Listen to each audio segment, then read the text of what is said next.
започна фестивалът Мартенски музикални дни.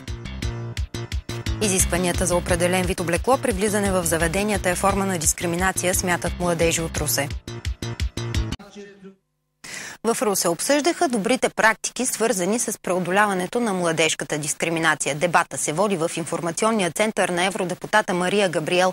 Това е третата среща в рамките на кампанията Месец март, месец на правата на младежите. Организатор на събитието беше Сдружение Младежки глас клон Русе.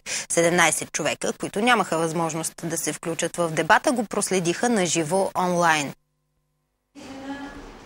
Най-често младежите са жертва на дискриминация по отношение на възрастта. Нарушенията били засичани в обявите за работа, коментираха от Младежки глас в Русе. Правата им били нарушавани, когато ставало въпроси за работното време, трудовото възнаграждение и изискванията към тях като служители. Дискриминация на работното място се наблюдавала и към бременните жени. Като се почне от дрес-кода за определени заведения, за влизането за младите, за определени консумации и така нататък, все неща, които на пръв етап изглеждат доста дребни и незначителни, но за нас младите са много важни.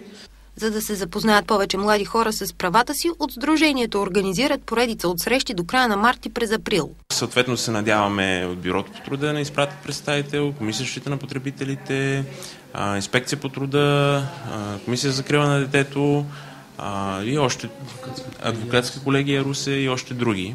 До сега Сдружение Младежки глас организира срещи с експерти от синдикатите и в библиотеката, където бяха коментирани работните места в страната и електронно.